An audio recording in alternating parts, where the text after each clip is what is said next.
104.9 XFM, Ricky Gervais, Steve Merchant, Karl Pilkington's pressing the buttons. We're playing some great moments from the last 3 weeks. And some great records, Steve, from the last 2 weeks. That's true enough. Yeah. We're not actually here today. What are you up to today, Rick? It's 8 hours earlier, so this is about 2 o'clock probably. Mm-hmm. So it's about 6 o'clock in the morning. I'm still in bed, mate. I'm asleep in my hotel room. Now, where are you? We're in LA. Los Angeles. Yeah. City of Angels. Yeah. City of Angels. Yeah, and so that's what we're doing. We're doing stuff like that. That's why we're not here. We're not here next week either. So next week is the best of this week. All right, so here's the first bit. Well, me and Karl got a joint favourite lyric now. I love you like a fat kid loves cake. Yeah. That's great, isn't it? I mean, I like it because it's funny and humorous and cheeky. You like it because it means something, don't you? You think that that's the absolute truth. If someone was to say that to you, that would be the most romantic thing they could say in it, because it's...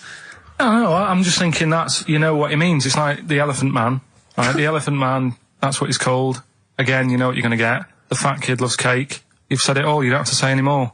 I can't believe it. I'll tell you what made his day the other day. I love it. Jonathan Ross said The Elephant Man is one of the best films ever made. Yeah. Endorsed by a celebrity. I know. Well, by a film buff, really. It is good though, isn't it? It is a very good film, yeah. We have got Cheeky Freak of the Week coming up. Right. There's been a lot of stuff going on this week. In the freak world? Yeah. Is it really? Yeah, there's loads. I mean, stuff that we can... The one that hasn't made it. God, this is one that hasn't made it, so we'll judge it on that. Go on. There's a woman, right? Do you know how, I mean, in a way I thought Elephant Man, it was a bit tight because, you know, they sort of took him on a freak show, did a bit of a road show with him and stuff. Yeah. There's some woman, I think she's in India, like now, who makes a lot of money because she's got 3 legs and like 7 toes stuff. And she was saying people pay quite a lot of money. Not Squiddy Patel. It's not that much money, like, compared to here, but over there, it's like loads of money. Sure. And all you do is, you go around to her house and you pay this lot of money, and people just go, oh, look at that. Extra leg. Extra leg. Right. It's quite a lot of money in that. So she hasn't even got to go out on the road anymore, like in the old days? No, that's what annoyed me. It's like, well, you could get to them faster. You go and see them if they're paying the money. Sure. Oh. But yeah, what she could do is go in and buy a pair of shoes, right, and then nick one on the way out, because they only put one out, don't they? Good idea. So she could get, you know, 2, 3 for the price of 2. Just one of the many perks of having 3 legs. Just one of having 3 legs. The other one is, I mean, keepy uppy. But she'd be good at that. Shouldn't do that. She just stays at home and puts her feet up. But anyway, that's not even Cheeky Freak of the Week. That's coming up later. Oh, brilliant. Steve, you're thinking of taking over as producer, aren't you? Well, I just think it's a shambles. I've asked for Cheeky Freak of the Week, and it appears that Carl's not ready. He's not prepared. No, I can sort of remember it. It's just that I like to have all the information. Contempt for the listener. You've just had a whole bunch of adverts and placebo in order to get it ready. We're having a chat and that. Right, do you want to sort yourself out in future? Yeah. Someone this is what we were chatting about. Someone emailed in about they watched the £200 tumour thing, and when it was removed, it was carried away in a wheelbarrow, right? Karl said, what, even when she had it removed, she still carried it round in a wheelbarrow? And he went, I thought it's sort of like she'd become attached to it.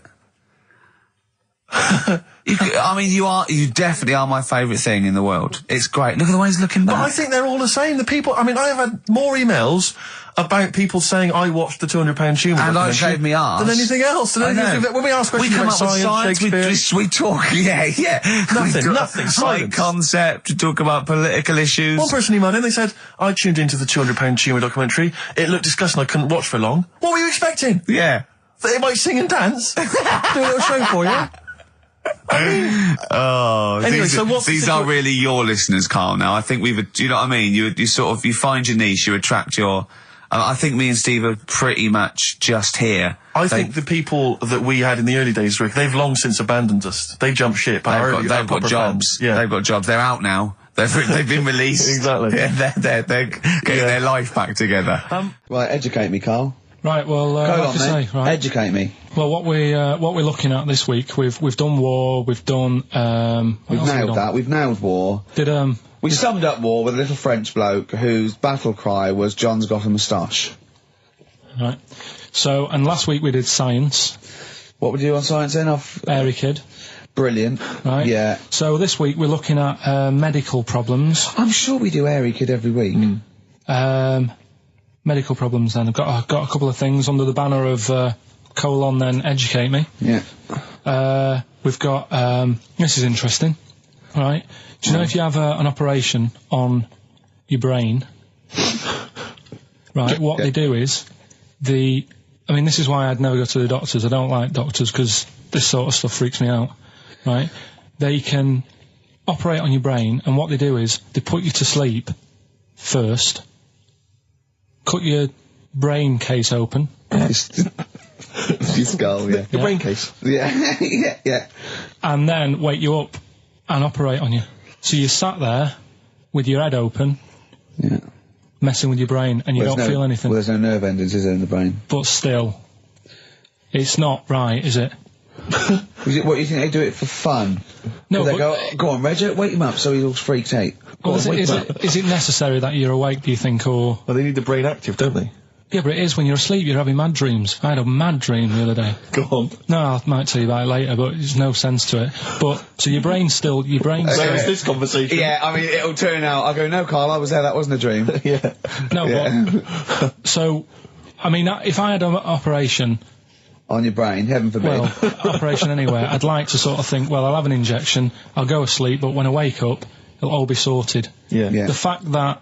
Your brain case is open. Open, and they wake you up and you think, oh, is it all done? And they say, well, have a look in the mirror. And your brain... See, I don't think they do that. I don't think they try and frighten you when you're during an operation. Yeah, I don't think that you go about your business and they sort of follow you around, dabbling. Yeah. No, but it's almost like they are having a bit of a laugh with you. Right, well, I'd just like to say now that they don't. Anyone who's going in for an operation on their head, do not ever listen to anything Carl says. Why have you got to be awake? Because you'll be bored anyway, you'll be sat there. Well, they give you a telephone directory, look, and they say, look how many Macs are in there. That's the Scottish telephone directory. And, you know, time flies when you're counting that sort of thing. No, but do you know, like, when you... What are you telling me? What are you I'm just asking saying me? how weird it is. It's weird, isn't it? It's like, do you know when you go for a haircut, right? And it's a bit embarrassing. Well, I don't anymore, but when you go for a haircut, it used to be... When you go for a haircut? It used to be a bit embarrassing when, like, they'd wet your hair and they'd make you have that sort of Hitler cut because your hair's wet, and I used to hate it, and I think, do you have to do that? Do you know what I mean? You know it's what I mean? Similar. It's very similar to open skull surgery. What I'm saying is, it's almost like barbers like to do that to make you look daft and feel daft for a bit, and there's women coming in and out, and you're sat there with a daft haircut. Yeah. And this is what that reminds me of. Do you think they do it in a shop window, this brain operation? I'm just saying, it's a bit weird. Why are we doing it in John Lewis's? Just so more people I love the idea that that's what doctors are doing. Let's make this guy look a bit stupid. Yeah. Open his brain Look case. at the twatty look for this brain out of his head. Take a Polaroid. Reg, take a Polaroid. Look at him. Look at his face. Right, clock his face when I give him the mirror. Get this on camera. Put this fake nose and glasses Sorry, did you teach me something then? Was that educational? I thought you that your brain case can be open with your awake, and you just sat there sort of letting them get on with it. Brilliant, I've learnt that. I'll never forget that. Right, go on, anything else? You'll love... Let's play a song, because the next one is amazing. What, even more amazing than that? Yeah. Play a song? Yeah, bit of Bowie? No email still, by the way. No, I don't think it's working. It's not working today. Lady Stardust. We'll have to do a phone-in for Rockbusters. Off the Ziggy Stardust album. Alright. He said one today, he saw my salamander. It's not a euphemism. He saw my salamander and it's just sitting there in the tank. Your exotic pet. Yeah, and he's worried about there not being a lid on. And he said, I went, what are we worried about? He said, wow. He said it sits there for 24 hours a day, obviously planning to get out. Well, he's got nothing else on its mind, and the daft thing is, he has actually got the lid ripped up a little bit. Like, it's got nothing else to think about. And it'll be looking up there, and it's going to get out. But what's the worst that could happen? What's it thinking? What do you think it's thinking, this salamander? It's got its eye on the DVD player. I can have Ian be down the market. Well... Oh, God. Are they dangerous? Can I just say something? Are they dangerous? I think the salamander's thinking exactly the same things as you. I mean, to look at you, you've got the same expression on your face. You know what I mean? You're dressed in green as well. You've got a little round sort of Hamburglar type head, like the salamander. Very similar. And yet I think you bonded with it, didn't you? Yeah, but I probably would have tried to get out, but my little paper round bag would just hang on the door. Yeah. That was Jane's Addiction. This is the Best Of Show on XFM 104.9. I'm Ricky Gervais, with me Stephen Merchant. Yes. This was a clip show. We recorded this a couple of weeks ago.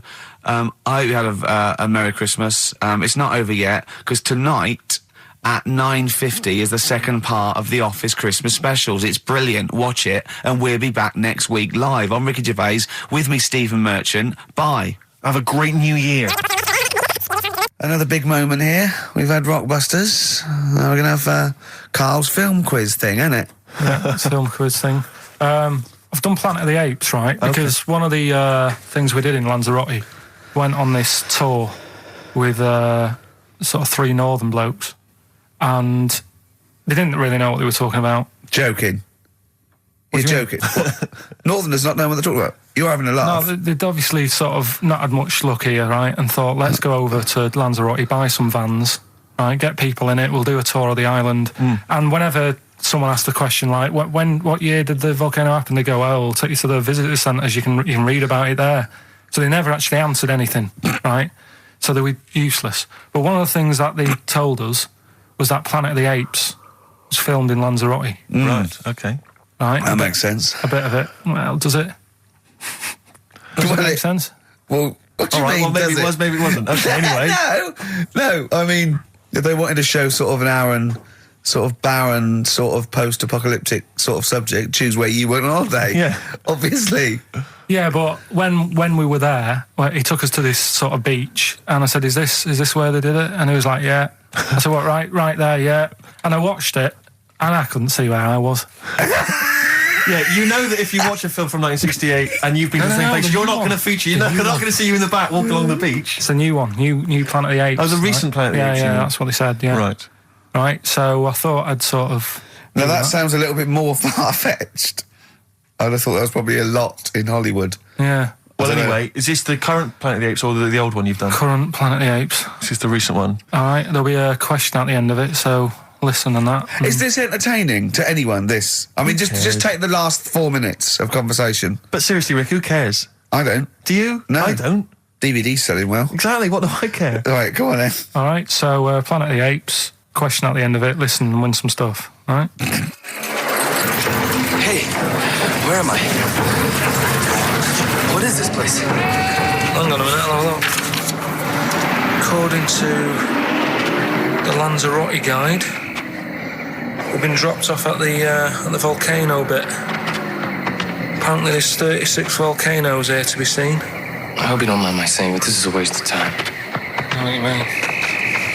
Don't know why they need 36 volcanoes. Just keep one. Fill the rest in. Like a car park or something. Excuse me, guide.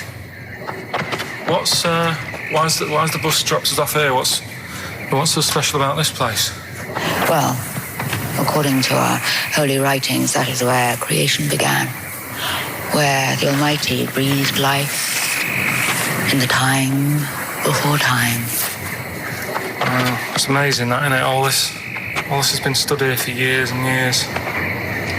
What about the coffee shop there? Is that old, is it? Well, nothing. You're out to rip us off. I raised about £4 for a coffee there. Always ripping people off. That's what annoys me with these trips. You get us in the middle of nowhere, we die of thirst. Well, I'm not to do without. The reason I've come here, I believe this is where they did Planet of the Apes, innit? Love monkeys. Especially the ones in Planet of the Apes, because they talk and that. Talking monkeys can't exist. Joking, aren't you? Of course they can. Getting up to all sorts of stuff. I read about a monkey the other day who worked on the railway. Right, there was another one about a chimp that did a bank job and went off to Spain to sort of... Shut up! Oh, hey. What is that? Little monkey fella.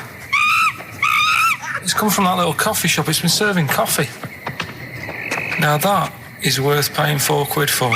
No, you're teasing him. I'm not teasing it. It's working, isn't it? It's serving the... We want some coffee. Get us some coffee. I've heard about this. You can buy coffee that's been sort of hand-picked by monkeys. It's like Coffee Mate, except it's more sort of coffee primate. Yeah. Hello, little fella. We want coffee. What do you mean, we? You're gonna have a coffee, aren't you? What else are you going to do? Go and look at another 35 volcanoes? I'm staying here. I'm having a monkey coffee. It's brilliant. You find this amusing? Jesus, it's a talking monkey. Right, mate. Have a couple of coffees. Don't start now. We're off duty. I'm starving. What do you mean you're off duty? Have you been on us later? Just get us a couple of... Right.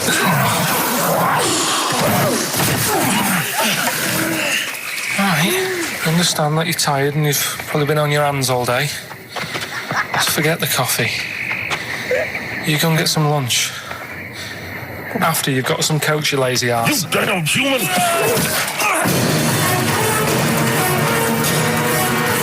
Powerful. Lovely. Excellent. So, what's the question? If you've been listening to the whole show, how many volcanoes do I think's on the island of Lanzarote? Okay. Yeah. I might have it wrong, what I've been saying, but it's roughly around that. Yeah, so what have you been saying? Yeah. Yeah. Brilliant. Ricky.gervais@xfm.co.uk. You're more likely to win the prize if you leave your address on the email. Yeah. Because otherwise we can't really be bothered to phone people or email them back. So, Good point. Put your address on there and you could win some crap. In a jiffy bag. David Bowie, Sorrow, on XFM 104.9. Nearly there, but, you know, we're working our way up to the grand finale. The bit where Karl spouts absolute nonsense from a dodgy source on the internet about a monkey who did something impossible. Let's cue up the jingle. Hang on. All right. Perfect. Oh, chimpanzee that monkey news. Right. Let's have a look. This one's from some woman, right? Yeah. And she was taking part in the London to Brighton bike ride. Right. Lovely day, weather's good and everything. What year? She's just a couple of months ago. She's done all the training, right? Done all the training and stuff. Got a brand new bike for it. Got a little puncher outfit and stuff, all set for the day, right? It's a nice day. She sets off. They all start pedalling and that on the way to Brighton, right? So she knows the route and that. Got a little headphones on, cycling along. Suddenly... Right, okay, I'll stop you now. If a cyclist overtakes her and is going really fast and it's sort of hunched over, but it's got like lots of cycling gear on and a helmet and goggles and they can't tell what it is, but they just know it's like a little hairy fella who hasn't bothered shaving his legs, which is weird, isn't it? Because cyclists usually shave their legs and this bloke had really hairy legs. But and it won. They gave it the medal. It won 3 years running. They gave it the key to the city. It had its own game show, and then someone said, hold on though, this fella's all hunched over and he's only 3'5" and his arms are longer than his body. It's a chimp. If it goes anywhere near that, we're never doing it again. More monkey news next week. She's cycling So along. anyway, she's cycling along, right? And this tricycle... I couldn't predict that. There's always one element you can never anticipate. Yeah. A kiddie's tricycle with a little kid on it. Little hairy kid with a helmet. Okay, just go on then. Well, the tricycle comes... Whizzing past, yeah. thing. Strong legs, isn't it, chimps? So she's thinking that, but didn't get a chance to see the thing. Oh, yeah, couldn't quite see the cyclist. Oh, God! You bald mank git. Go on. Yeah, research scientist Karl Pilkington. So anyway, she gets to the end line, right? And they got talking, so it was a nice day, nice race and all that. He said, did you see a little thing on a tricycle? Thing? Well, a person, surely, just a human. Did you see that? No. Did you see that bloke on the tricycle? So anyway, turns out... Yeah! Well, what did she say thing? Well, no, wasn't no suspicious. I mean, what did she say? Did you see that fellow on a tricycle? Anyway, so it turns out... Go on. It was a chimp. You're joking! Right. Well, Christ almighty, there you go. Unbelievable, and it was a chimp all along. So anyway, right, so the woman's like... We're never doing this again. checking out the news, right? There's nothing on it. She checks out XFM Monkey News. Right, okay, I'll stop you there again. Right? If it turns out she does on the news, right, and the circus goes, we're looking for our chimp, it used to ride this tricycle, and it escaped with police chasing it. No. So she listened to XFM, see if I'd picked up on the story. Yeah, sure. I didn't have it and stuff. So she got in touch with the organisers of the London to Brighton bike ride, said, look, saw a little hairy fella. Why did she care? Because she wanted to know. She thought it was a bit odd. Turns out it was a chimp. They weren't happy about it. Of course not. Because now the owner of the chimp wants to enter it into the Tour de France. No! Oh, God! I'm gonna die! Oh, God! In 2005. Now, a couple of questions.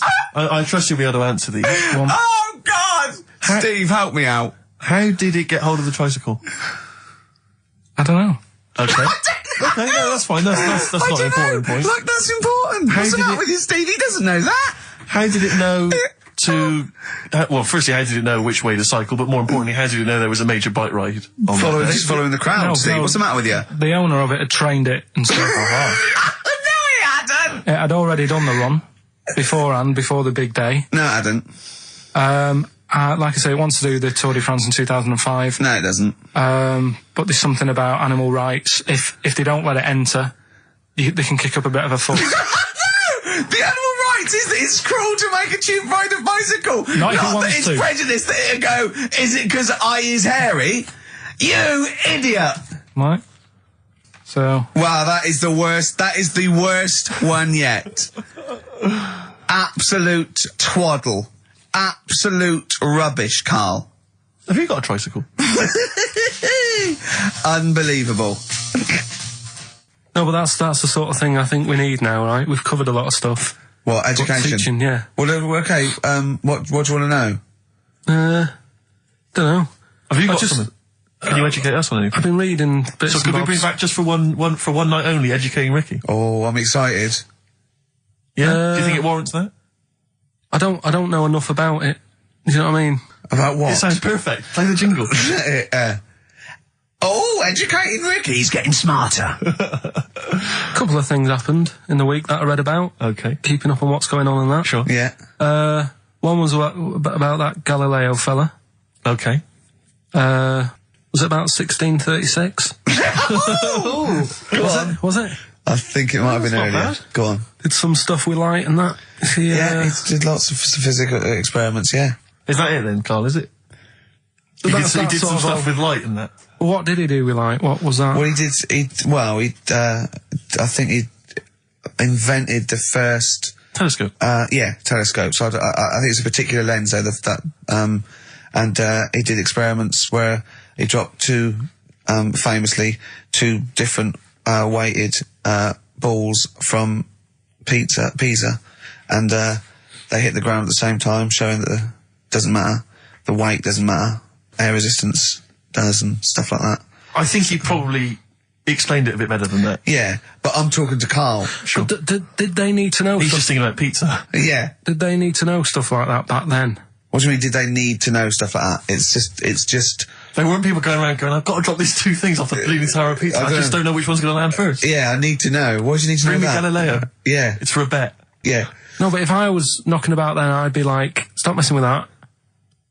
We need a telly. Or, do you know what I mean? I bet he thinks the Flintstones is real. I know. That'd be brilliant. That's what I'd do if I was a caveman. I'd make a telly out of rock. Yeah. And a pelican And a as car a that I cement just mixer. ran along the road with. Yeah, exactly. Yeah, we need a car. Yeah. Well, we haven't really got the internal combustion engine. Can you stick your feet through the bottom? Yeah, just get me a car for Christ's sake. Anyway, so I learnt that. And then, What? He learned his name. Yeah. Other people I learned the Brilliant. name of this week. Oh, if a chimp could watch telly. Go on, Carl, go on. 50 Cent in Da Club on XFM 104.9. We're playing our favourite singles of the year, Yep. and we're looking back over some of our favourite clips of the year. Oh, chimpanzee that. Monkey news. So, Monkey News, if you've only just started listening to the show. Oh, you poor fool. Monkey News is where Carl reports for us all the latest monkey activity. A headline or a word or someone he overheard in a pub and then totally embellishes it and makes it ridiculous and impossible. He believes it though. He believes every word he's saying. Let me say that when you hear this, whatever it is, I haven't heard it, twaddle, remember, Carl totally believes it. Go on. right, so anyway, right, I think it's in LA this happened. Right. I think. Why does he think? So these people are in a restaurant having a lovely meal. There's one of them short and hairy, but it goes totally covered from top to bottom in a spacesuit, so he didn't know it was a monkey. It's not one of the customers, one of the waiters? So they're having a lovely dinner, probably one of the best sort of dinners they've had, right? Yeah. So the waiter comes over, and it's like, can we just say that I had a lovely meal and that? Right, it's the chef. Of course it is. Can we see the chef? Yeah. So can we just, see the guy who cooked it? Of course. Yeah. Short fella, hairy. So the waiter said, to be honest, the waiter said, look, he's busy, he's got meals to cook and what have you. He hasn't really got time. He said, only take a minute. He said, no, I prefer, So this is a restaurant in LA that serves brilliant food. I'll pass your message on and what have you, right? So he sends for Monkey Pierre White. So it's a bit odd. Anyway. So they go out, right? They go out to the car and they notice the kitchen door's open. Yeah, right? yeah, of course they do, because they're going to discover something that I don't know. So they're going to this just out of interest, this where did this chef train before we see him or reveal what he might look like or like to eat? So anyway, so they pop their head in and think we'll just nip in and go, love fruit salad or whatever. Yeah. So they stick their head in. We better see the human chef. You never guess what? Go on. Monkey stood on a chair, right, cooking veg. Right, so anyway, so they're like, what's going on here? What do you mean? What do you mean he's cooking veg? What is he doing with it? Well, he's stood on a chair by the cooker and he's chopping stuff. Oh, he's chopping as well now. He's just relishing it. Yeah. It's got a little, he's got the bosses in there. They're like a bit shocked. So he's a bit panicking because he's got this monkey working for him. So they say to him, "What's going on here? We didn't know this is what's going on. Why have you got a monkey cooking stuff?" So he said, "Well, incidentally, a monkey, I should point out, who probably doesn't need instructions from its girlfriend." Oh, forget it. Where's Dickie Anderson? Not heard from Dickie Anders for a long, long time. Because I wanted to. If there's one show I'd wanted to hear, it's this one. Because we've pulled out some of the stops now, haven't we? He's excited because he's going away, so he's putting an extra bit of Come on, let's play a record. Let's play a tune, then let's come out with Monkey News. We have some Monkey News to end with. Incidentally, we mentioned that Stargate SG-1, I'm sure you look forward to that, Michelle. That features Richard Dean Anderson. Had a lot of emails, people saying, is that the same Richard Dean Anderson or Dickie Anders that used to email in and said he loved the show? What's happened to Dickie Anders? I've not heard from Dickie for ages. So, Dickie, if you're listening, Richard Anderson, if anyone knows Richard Anderson, what's happened to him? Well, I think we know his top three. Yeah, exactly. So, Dickie Anders, if you're still out there, get in touch with Anders. Little saucer. Anders. And it's Knob News time. We're all very excited. Last week's Knob News was what, Carl? Remember, it was a man who grew a knob on his arm. Sure. No, he didn't grow it there, did he? He put it there. Well, I know that, but yeah. Just popped it on his arm. Yeah. A bit. Yeah. Just a recap of the week's news. Right now, it's the headlines. Well, we talked about it before. Do you know the little mouse that had an ear on its back? Yeah, sure. Right. Well, you thought he had a bad time, right? Listen to this one. Mouse walking about with us, sort of wearing a monkey's testicle. They're just having a laugh. This is what I mean about a lot of scientists. What are they doing? When's that going to come in handy? I don't know what you mean. Well, they were seeing if, say if a fella loses one, right? Yeah. Hitler or whatever. And they go, well, don't worry about it. We can sort you out.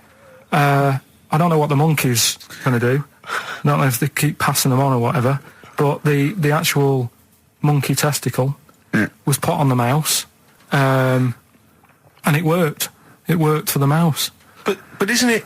I mean, isn't a monkey's testicle quite large in relation to a mouse? Would it not look like the mouse was on a space hopper or something? Oh, yeah, it didn't look good. Well, they didn't put it where its testicles would be. No, they did. Well, how could it walk then? The ear was on his back, so he could just get about. Well, I don't know. But you don't know, do you? You just guessed. Did they grow the monkey's testicles where the mouse testicles would... Well, it looked stupid anywhere else, though, wouldn't it? Oh, whereas a mouse with monkey testicles, that's fine. Oh, you'd be showing off. You'd be all right. I'd prefer that than the ear. When that mouse gets put back in with the other mice, do the other mice go, George, you look different. Have you had anything done? But the weird thing is, as well, apparently it still works as a monkey. What? So, like, what are you talking about? Like the sperm and that was it was still sort of monkey. Of course it was. What are you talking about? But that's weird.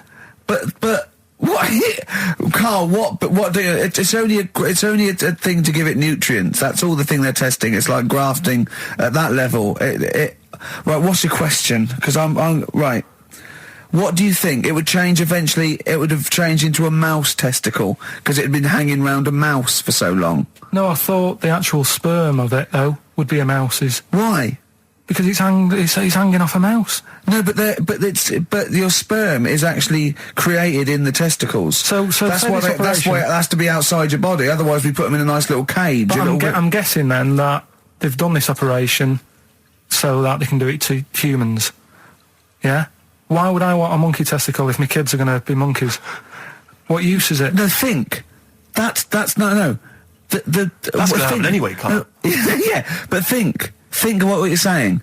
They've grown a monkey testicle on a mouse to see if it would still function as a monkey's testicle, okay? So they can do that to humans. So think, Carl. What they'd do is they'd grow a human testicle on a mouse and it could still be used as a human testicle. So what? To give you a testicle that you've lost. From a mouse? No, from another person who it was kept alive on a mouse. Because it's kept the nutrients alive, as opposed to keeping it in a deep freeze. Maybe bollocks go off after a week. I don't know. Maybe they get accidents. He had a little a card. Do you donate your testicles? Yeah, I'll tell you what. No one needs testicles yet. Let's keep them on a mouse. You have yours ripped off in some sort of bizarre skiing accident. You go, well, you're in a Battersea Dog Town. You pick the ones you want. They can grow them on anything. They can grow them on a Dachshund. Bulldogs are growing them usually, that's where you see a bulldog. Usually that's waiting for an operator. What don't you understand, Carl? Hang on a minute. I thought this was knob news, not testicle time. I don't understand why. Yeah, this testicle time's not for another 10 minutes. Yeah. No, it's all sort of linked and that, though, isn't it? Well, sometimes it's linked to a mouse. But what do you think about, like, I don't know, testing stuff out like that? Is it worth it? Could you not just go straight from... But listen, Carl, I'm getting this information from you. No, if this was on Question Time and someone said there were, Dimbleby and Paxman or whatever said it, I'd think about it as a moral dilemma. You've just said you saw a mouse with a monkey testicle. What do you think of that? I don't think anything of it. I don't think anything of it is the answer, Carl, because I can't trust the info. I cannot trust anything that comes out of your mouth. Then here's a good one. Go on then. Right, in Dubai, this woman went to Dubai for her holiday. And she was over there, and apparently in the markets... Bit by spider? They sell lizards. Oh, go on. Right, just like for people to buy. So she buys one, not knowing that you're not really meant to take him out of the country. Sure. Puts it in a bag. Yeah, as you do. What have you? And then she gets to the airport when she's going home, she's thinking, I can't really leave it in my bag. Yeah. So she puts it on her head. On her head? Wears it as a hat. She wore the lizard as a hat? Yeah. People on the plane were just like, yeah, everything's fine, they're doing the cross-checks and that. Yeah. Have you got your seatbelt on? Yeah. There's a woman there with a lizard hat. Everything's going well. She gets off the plane at Manchester Airport. Lizard sticks its tongue out.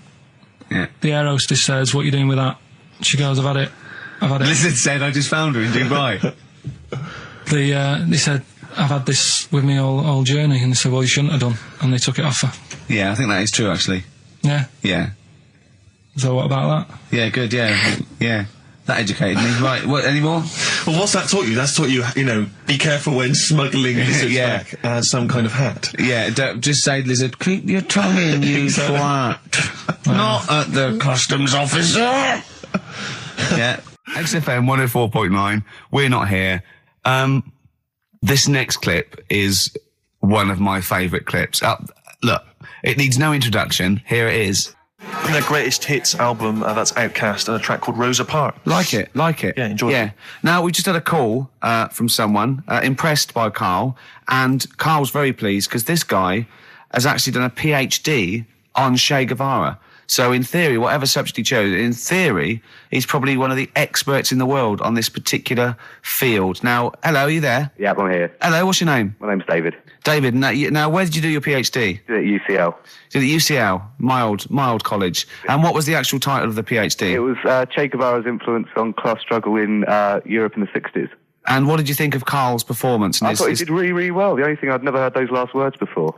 So, So Carl actually knows something you don't know. Yeah, possibly. Although you presumably not take that as verified information. You probably wouldn't take everything Carl said as gospel. You'd probably look it up yourself, would you? I probably would have a look, yeah. Did you know about babies' eyes?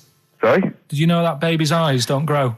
I didn't know that. You see, that's why you shouldn't take things Carl says as gospel. Because it come out with something, vaguely intelligent, and then say, "Did you know about babies' eyes don't grow?" Any questions that you'd want to test Carl on? Any thoughts? Any things he missed there on the history of Che Guevara? I think he did really well, and I think he should be congratulated. Because Carl has problems with understanding why people are interested in history, and even though he's been reading these books, he keeps saying, "Why does anyone care about history? Why is it important?" What would you say to Carl? I think he should maybe then look at who Che Guevara did influence and why he still influences people today. Yeah. Well, he knows that he influenced Citizen Smith, and he knows that if McDonald's ever wanted to swap Ronald McDonald for Che Guevara, it would cost him an awful lot of money. So he is trying to apply it to the modern world. He is having a go. Well, maybe you should think like why Rage Against the Machine have him on their T-shirts. Good point, Carl. Why do you think of that? Why do you think they have him on the T-shirts, Carl? I don't know, maybe that was the design of the T-shirt. Maybe they wanted another T-shirt. Maybe they wanted Ronald McDonald. But didn't have any in. Sure. And they said, we'll have that one there then.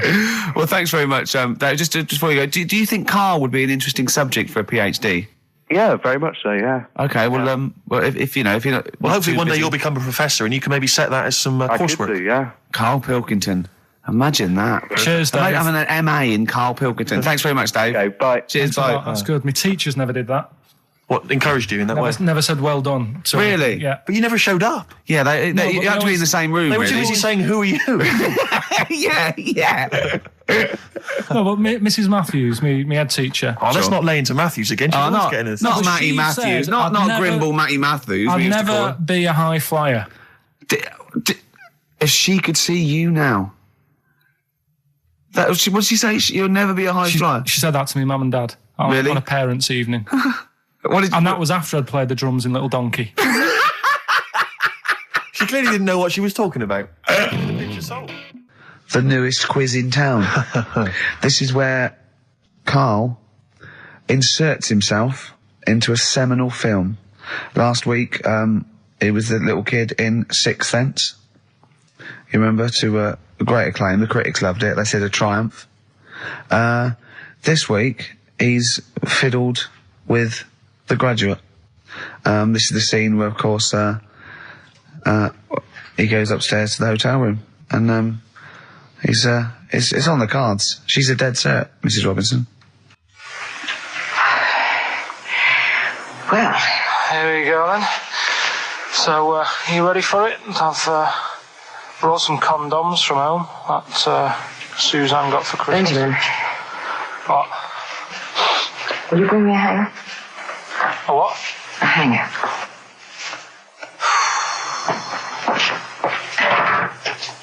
Tell you what, I've got wood. What? Just saying, I've got wood. I've got metal ones as well. What sort do you want? Either one would be fine. All right. There you go.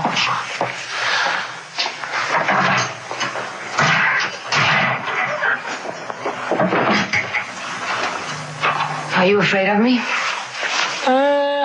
No. No, I've seen weirder things than you. Have I ever told you about the two lads I went to school with who had big heads? Webbed fingers as well, but not related, and weren't mates, but both had the same thing, which is a bit weird. I'd never found out what was wrong with them. Can I ask you a personal question? As long as it's not about my head being round, because Ricky's always going on about that. He's saying I've got a round head. Well, you can admit that, can't you? No, it's. I'd say it's a normal sort of shape. It's just round. It is, isn't it? Yeah, but what do you mean? So is yours. Heads should be round. It's nothing to be ashamed of. I'm not ashamed. It's just a normal shape. Mm-hmm. And you can talk. Look at your saggy arse. Anyway, get your knickers off. Hello, darkness, my old friend. Oh, that was a joy. Oh, dear. Oh. It's an absolute treat. Now, I should say that obviously the prize is a copy of The Graduate.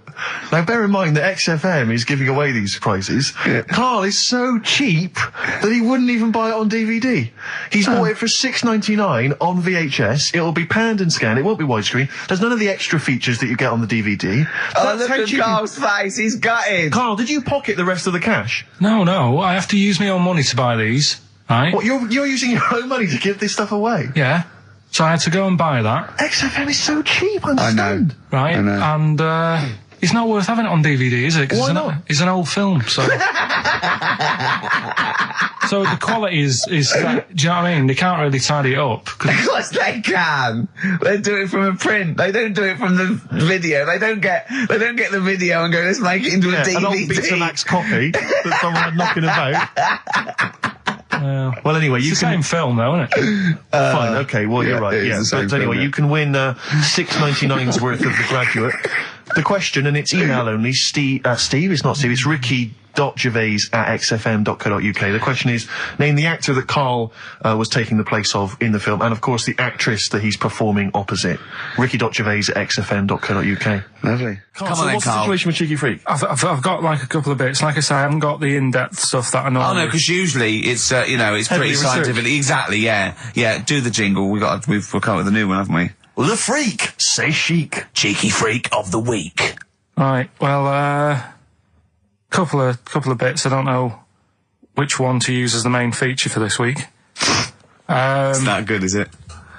Well, there's been another one born. What? Little kid. Who on? 4 eyes. Insult. Just a guy who wears glasses. Come on.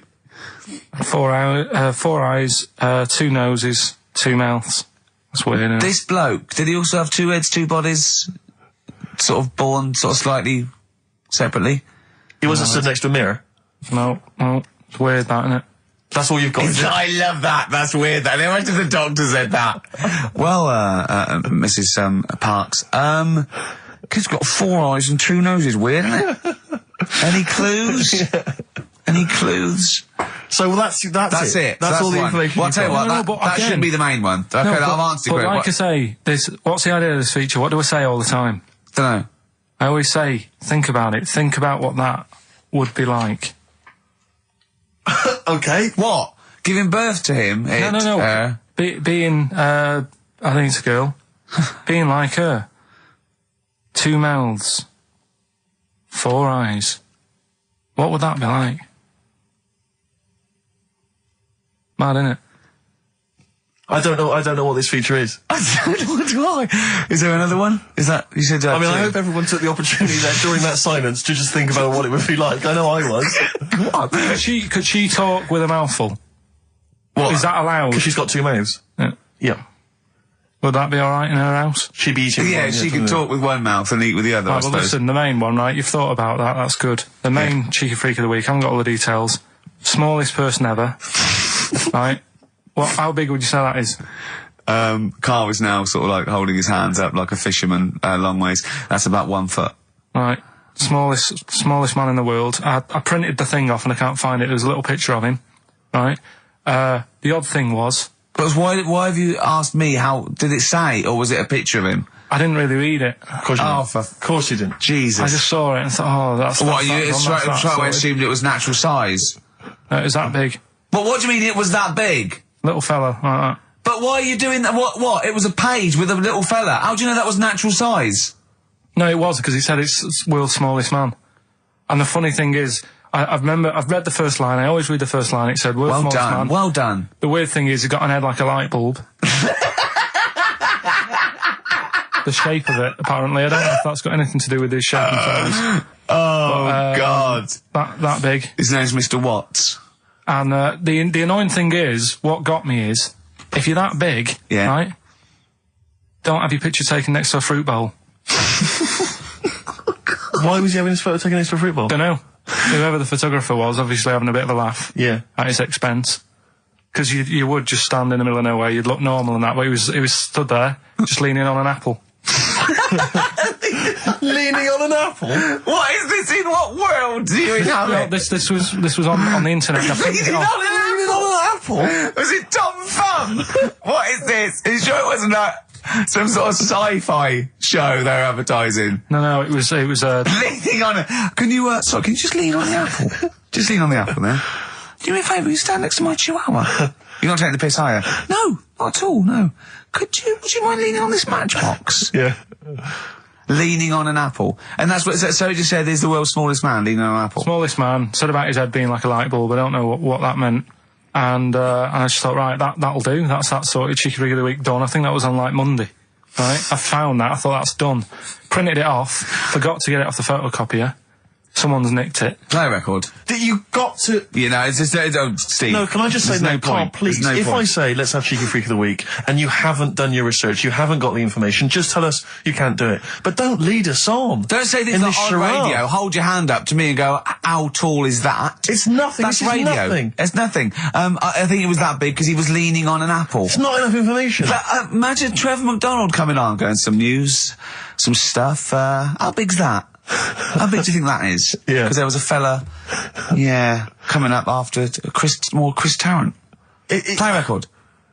I'm angry. I'm actually angry. And if Monkey News is in any way similar, you've really pulled your finger out with that, have you? Mm-hmm. Good. Let's have Rockbusters answers next. New order and here to stay. On XFM 104.9, well, we're here to stay, aren't we, Steve? True enough. Well, for another 4 weeks anyway, then we're off. Then That's 4 more right. shows. They'll have to order a new DJ. All right? That was genius. Hey? Oh, wow. I'm It's as simple as that. I'm Ricky Gervais, Steve Mitchell, and Karl Pilkington. Oh, man. Did anyone read the Guardian yesterday? It was Steve's big... we were interviewed together. I've never been interviewed before in the paper. I've certainly never had my photo in a national... We were very excited. We loved the interview. It was talking about our top 10 albums between us. We loved it. We talked really fast, like school kids. We were excited. It was a great interview, and all the way through, it was Ricky Gervais with his writing partner, Steve Mitchell. Stephen Mitchell. It's not even like Merchant. He phoned me up the night before and he was gutted. And I know it's awful. And it was big letters and just all the way through and the caption. And it's just like, oh, God. But it's embarrassing. Do you know what I mean? It's embarrassing because it's like I was trying to get in the paper. I couldn't believe my luck. And then that just draws attention to the fact that I'm not a celebrity and consequently they can't even remember my name. But the worst thing was that one of my favourite albums of all time, I said in there, was Blood on the Tracks by Bob Dylan. And I said, because, I think one of the most beautiful songs ever is If You See Her, Say Hello. And of course these people were sort of transcribing it from, a dictaphone. It came out, my favourite song of all time was If You See a Sailor. If you see a sailor. Oh, hello. Fruity. Oh, Bob Drillboyd's up on the trap with where's the sailor gone to? With Ricky Gervais and Steve Mitchellings.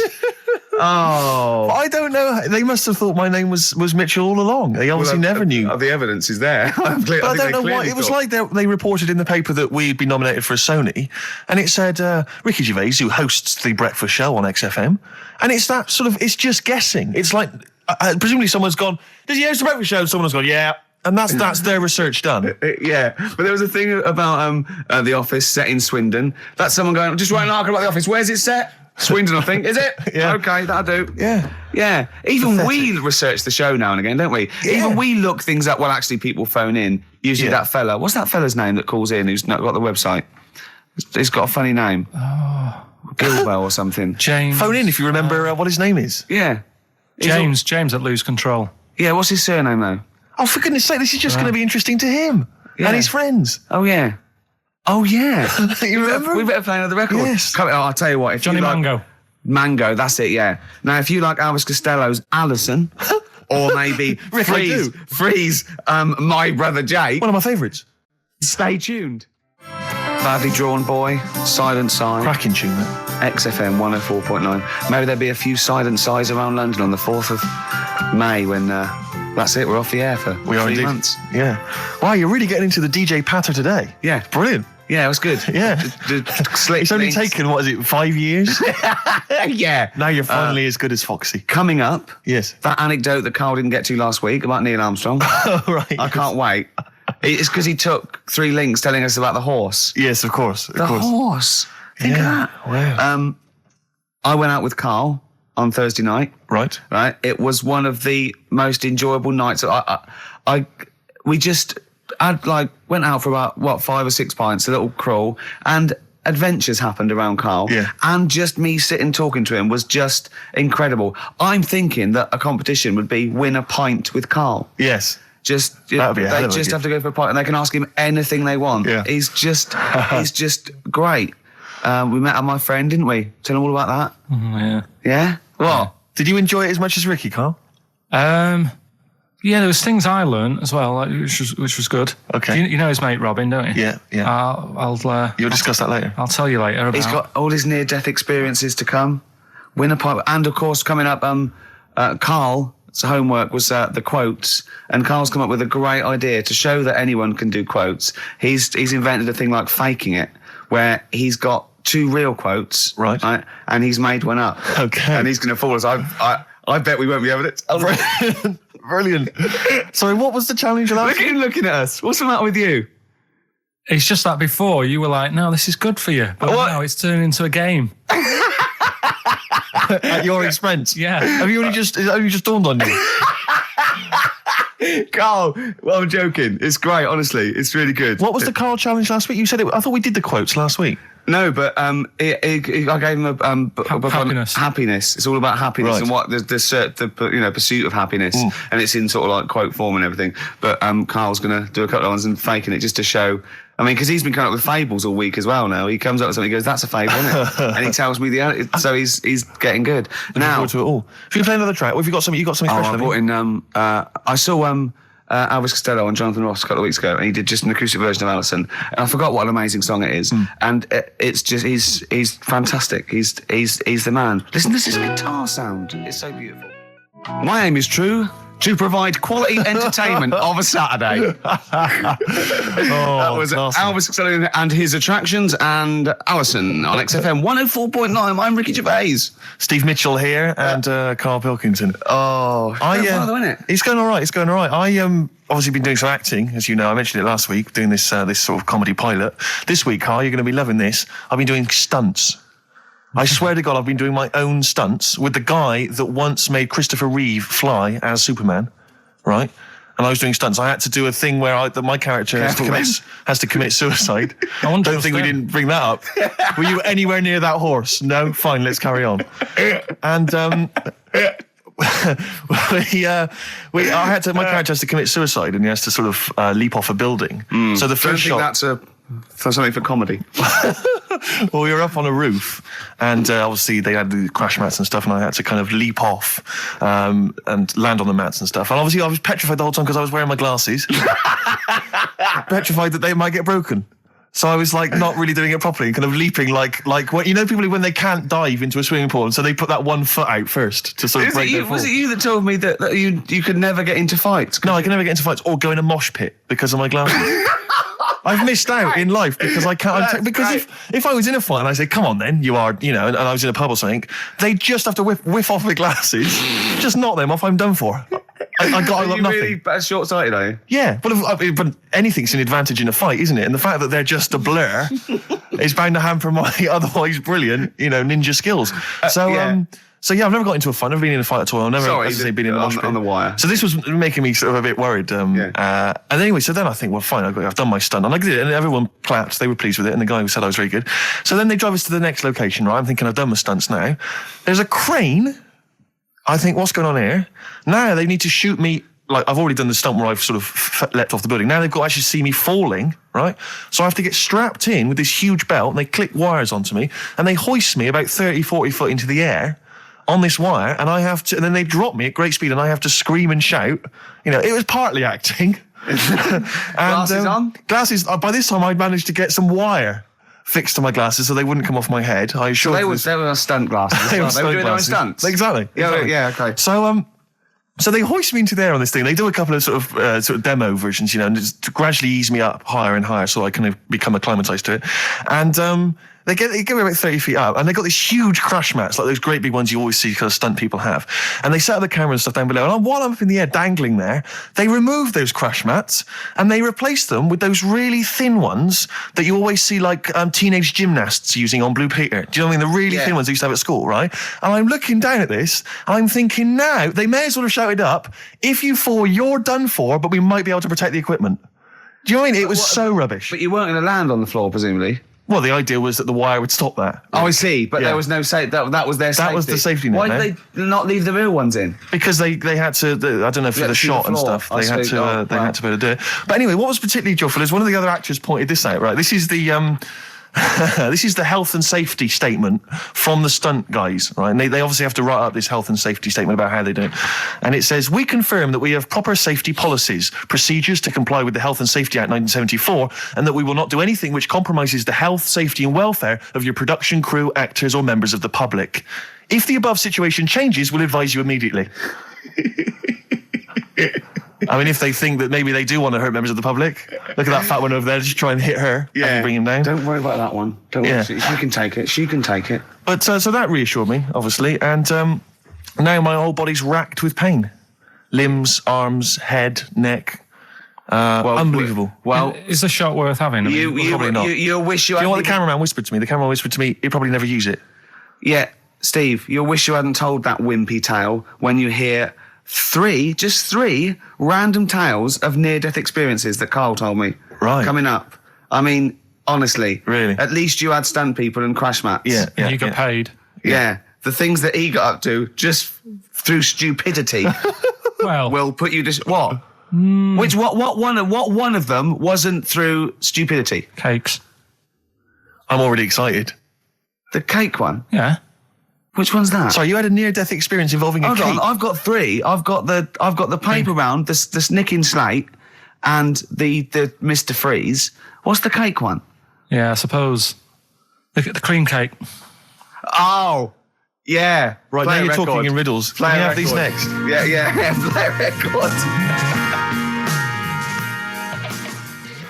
Cooper Temple Claws. Who needs enemies? Good question, lads. Nobody. This is XFM 104.9. I'm Ricky Gervais. Oh, they should print a little book of those. They're great. Oh, how you can relate any song or artist to anything else. Easy, Joyful. easy. Well, yeah. So me and Carl went out for a beer, and it was great, wasn't it? Yeah, We enjoyed myself. started Yeah, off, it's good. and you met my mate Robin, didn't you? Yeah. And some of the stories. Do you want to tell Steve some things about Robin that you Robin, learned? do you know him well? Yes. Well, do you know about his worm problem as a kid? Go on. Right. He, what I can remember is he had worms as a kid. Not sure how you get them. He never answered me. He was getting a bit touchy about it. Right. But this is like the second time I met him. I think he was a bit annoyed that Ricky told me about his problem. What Yes. now? Now, straight away, you not being there, instinctively, what do you think went on with this story about worms? My suspicion Yeah. is rather like when you told a group of people that Robin had once suckled milk from a cow's udder. Yeah. I told you that. Yeah, did he mention that as well? Yeah. Yeah. My suspicion is that, like the cow story, the worm story is not true. But And why, Robin- why would he get so sort of uppity about it? Well, Because it's not true. Imagine if that wasn't the first time he'd done it. Imagine if he did that every single time he was with somebody for the first time and Robin was just met them. He will tell that story to anyone. But they do say there's no smoke without fire. Oh, Robin! I also told him. That's a fable. I also told him that the way Robin cured these worms Yep. was because the doctor told his mother, right, to hold a piece of ham or cheese near Robin's anus so the worms would come out for the food, and he believed it. I'll tell you why, though. I said to Robin used to sit on spam to try and get the worms out, and he believed it. But Steve, right, do you remember that story about 3 or 4 years ago where there was some bloke in the army? He went away to somewhere, Vietnam or whatever. He was messing about in the woods. Right in the wood. Shouldn't he have been fighting? Whatever. Yeah. Right, and he walked through some lake, and I think he'd cut his toe or something on something, and some worm of some sort crawled in the gash. Yeah. And it was in his body, and the doctor said, we've got to get this out of your body. So what they did was, they said, right, the thinnest part of something of your body that things can crawl through is on the top of your head. So they wrapped Where the some skull is. so they wrapped some bacon. No, they didn't. They did. Because that's Oh, that right. thing. So he's gone in via the toe. So what we do is, I'll tell you what, that worm's probably heading straight for the head. We'll put a bit of bacon on it. The thinnest part of the body is the skull. Of course it's not the thinnest part of the body. It's where your brain case is, isn't it? It's the skull. There was a reason for it. And it was like they stuck some bacon on his head. And As ever, the vital piece of information, i.e. the reason, Carl seems to have forgotten. Because the worm was in his body, and they said everyone likes the smell of bacon. Including worms. Again. Even a Vietnamese lake worm. They love Remember bacon. Remember last week when I said about the little fella with the bone with no brain, and you were proved wrong? No. Please. No. We were saying it wasn't a little fella. We were saying it was a stillborn child. It wasn't a little You're fella. changing it now. You weren't having any of it last week. Right, hang on a minute. I'm getting confused. There was a Vietnamese snake that went inside of a soldier. A little like maggot or some sort that you have to get out of your body because it causes problems. Yes, and so in order to get it out of the body, they strapped bacon to his head. Yeah. That is great. This doctor. And did that work? I think so. They had a picture of him smiling. Oh, God, what, the worm or the bloke? The bloke. Oh, dear. Honestly, I hope someone knows the story. And Right. It was about 3 years ago, I reckon. Okay. And, it did work. GI bacon. So this is why when So what, the worm burrowed out of his head to get the bacon? get to the bacon. Right. That's great. So this is why when Robin was telling his story, I was a little bit disappointed if it wasn't true. Right. Because in a way, You know Robin's never been to Vietnam. No, but what do you really think that Robin, well, as Robin said at the time, Carl, why would I sit on ham then tell Ricky Gervais? It's a very good point. because if he was a kid, you do daft things like that as a kid. Right. You know It's what I the mean? telling Ricky Gervais, though. Yeah. And then, Yeah. bless him. Okay. And then anyway, Robin left, and I tried to chase him, but he got away. And he knows that and then we had a few pints, and then Carl embarked on some of the greatest stories ever told. Can you tell the story about your dad? Let me run it. I haven't spoke to him all week, so let me run it by him. Okay, play records. Because What we got? we've got one of Steve's. Yeah, well, bizarrely enough, this comes from the Teachers 2 soundtrack, the soundtrack to the current TV series. There's a slight whiff of nepotism in the air. Yeah. Rick, would you like to explain why? Well, that's why you're doing it. No, my girlfriend worked on it. But Yeah. you were going to play this anyway, weren't you? Well, I was actually. Bizarrely enough, I was going to play some I Am Clute, and this is from, as I say, the Teachers soundtrack. This is called To You. It's a good track. That's I Am Clute, a track called To You from the Teachers soundtrack. That's also got, I noticed the Electric Soft Parade, The Hives, Star Sailor, Feeder, Turin Breaks, Mercury Rev on there. It's a good little collection. Lovely. Carl has just had confirmation. He's looking smug because someone phoned up and went, it is true. It's a Laogai chi worm and you wrap bacon around your head. That's all the bloke knew as well. Yeah. And his name was Gary. Yeah. So I'm not having it. No. And he said, see, that's why the Robin thing isn't so weird. He said, but when you said he tried it with cheese, he said, I was having none of it. He's got standards. Strokes, hard to explain. Like Carl, really. Yes. Yes. So, Carl, concentrate. Yeah, go on. So, we'll leave the worm with the bacon wrapped around the head, shall we? Well, if you're ever caught in the jungle, Yeah. Always carry some... bit of Danish. Good advice. Lovely. So, would you like to start on your... to Steve, because I've heard all these. We won't do them all. We'll start off with the Mr. Freeze. Tell Steve the story of Mr. Freeze. This is the first time he nearly died. This is the most serious of the lot, really. So, what it was, do you know, like, don't know if your mum and dad did the same thing, but like they do the weekly shopping on like a Friday.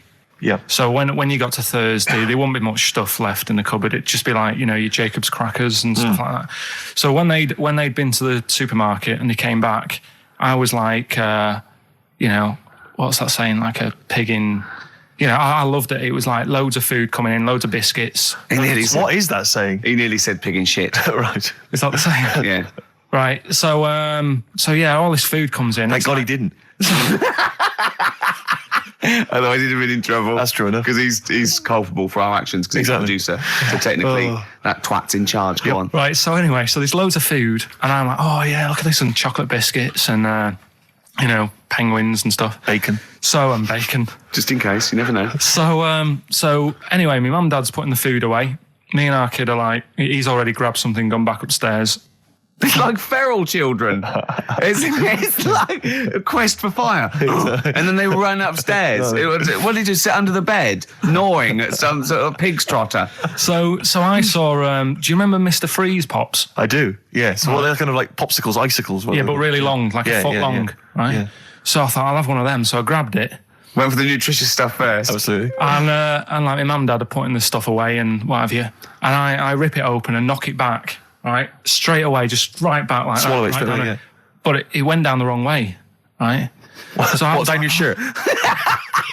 So I was like, oh God, I can't breathe. And my mum and dad didn't even know what I'd ate. Do you know what I mean? I ate it so quick. Yeah.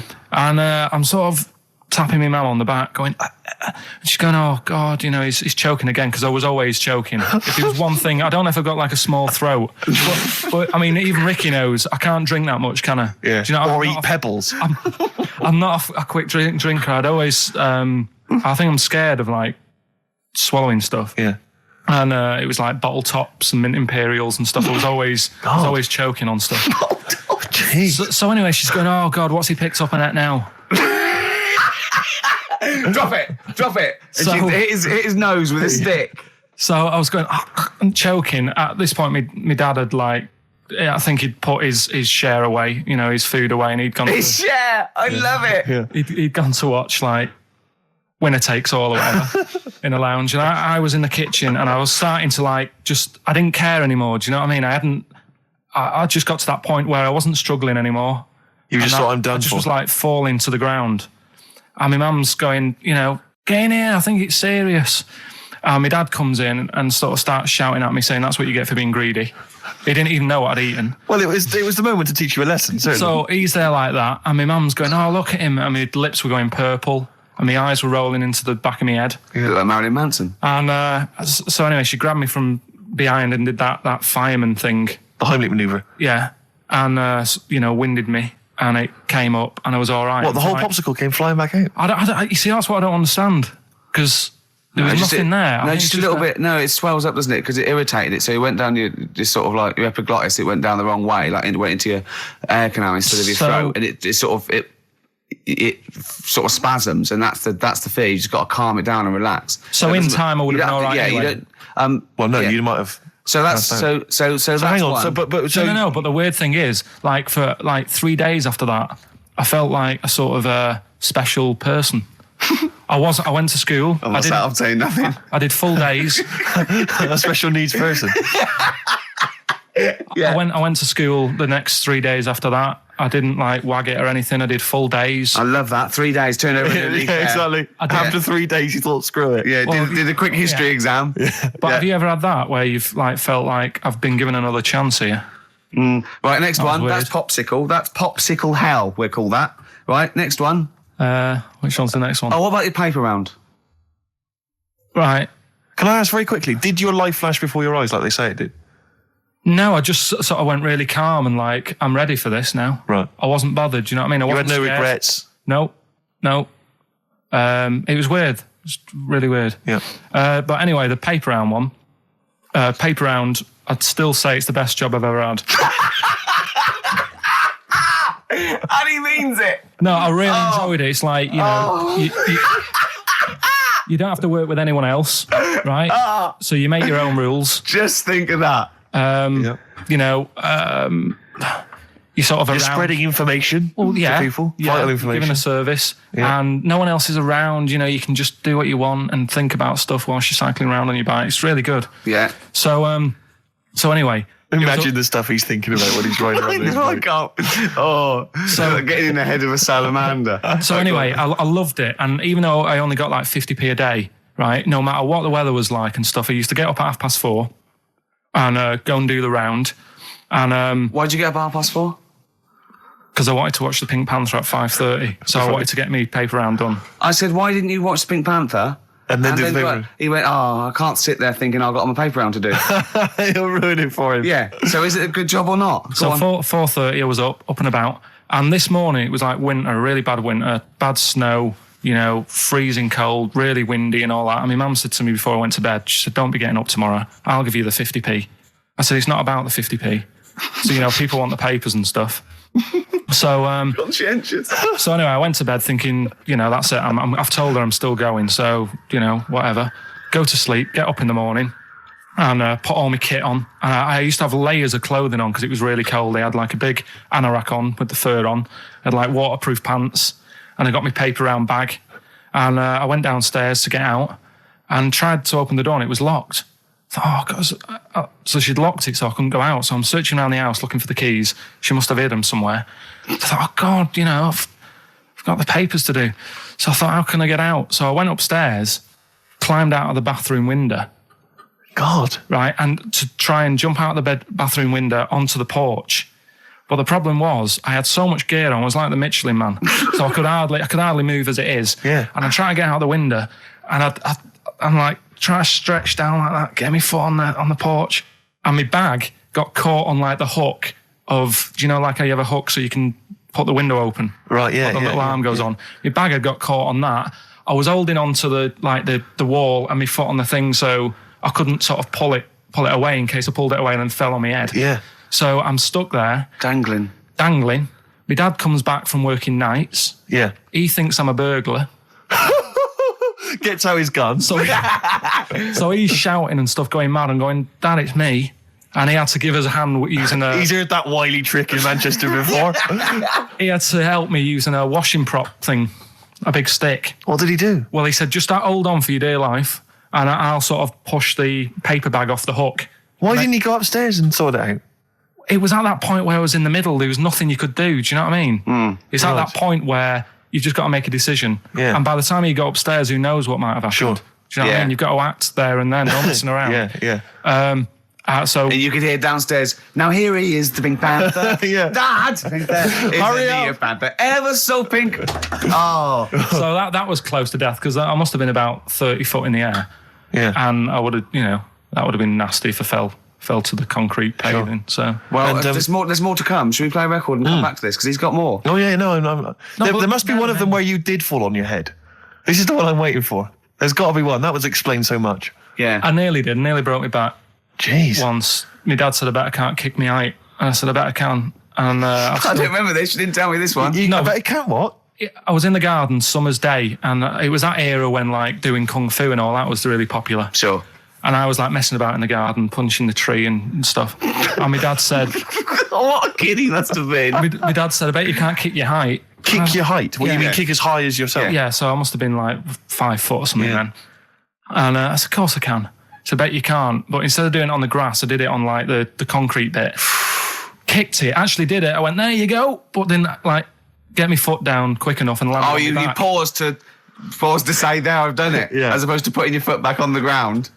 And landed on my back, and I'd still get back trouble now. Do you? Because they say that, don't they? So, to cut a long story short, he gave me about 4 or 5 near-death experiences, and he went, and the whole point of this, he went, so that's why I think I'm going to die of something horrible, like cancer.